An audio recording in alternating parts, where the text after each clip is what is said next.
অবিশ্বাস্য তথ্য। আপনার নাম যদি শিলাজিৎ দাস ফসফস অথবা নাম বিদ্যুৎ দত্ত, পিতার নাম ঔরঙ্গাবাদ বারুইপাড়া, এমন কিছু অদ্ভুত নামও হলেও তবুও অনেকের নাম কিন্তু অ্যাপ্রুভড ভোটার লিস্টে উঠে গেছে। শুনতে অবাক লাগছে?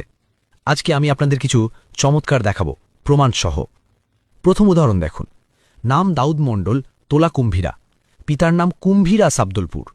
এত অদ্ভুত তথ্য থাকা সত্ত্বেও এই নামটি কিন্তু অ্যাপ্রুভড লিস্টে উঠে গেছে। আরেকটা দেখুন, নাম নেই, বাবার নামও নেই, এত বড় ভুল থাকা সত্ত্বেও এটাও কিন্তু অ্যাপ্রুভড। তারপর নাম বিদ্যুৎ দত্ত, পিতার নাম ঔরঙ্গাবাদ বারুইপাড়া, এই নামটিও কিন্তু অ্যাপ্রুভড ভোটার লিস্টে। আরেকটা বড় উদাহরণ দেখুন।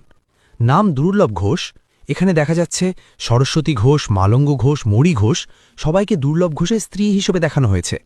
তার নিচে আবার দেখা যাচ্ছে অশোক ঘোষের মায়ের নামও দুর্লভ ঘোষ। এত বড় ভুল থাকা সত্ত্বেও এই সব নাম কিন্তু অ্যাপ্রুভড ভোটার লিস্টে। আরেকটা উদাহরণ, নাম স্বপন কুমার চট্টোপাধ্যায়, পিতার নাম শেখ সুজান। এত বড় অমিল থাকা সত্ত্বেও এই নামটিও কিন্তু অ্যাপ্রুভ লিস্টে উঠে গেছে। এইদিকে আমরা হিয়ারিংয়ে গিয়ে পাসপোর্ট, জন্ম সার্টিফিকেট, বোর্ড সার্টিফিকেট, 2002 সালের ভোটার লিস্ট সব ডকুমেন্ট জমা দিয়েছি, তারপরেও আমাদের নাম এখনও আন্ডার অ্যাডজুডিকেশনে পড়ে আছে।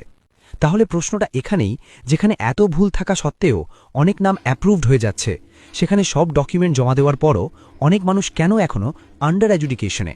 তাহলে কি ইলেকশন কমিশন শুধু নাম দেখেই অ্যাপ্রুভড করছে? আপনারা এই ভিডিওটি শেয়ার করে সবাইকে জানিয়ে দিন। এই ভিডিওটি শুধুমাত্র তথ্যের উদ্দেশ্যে।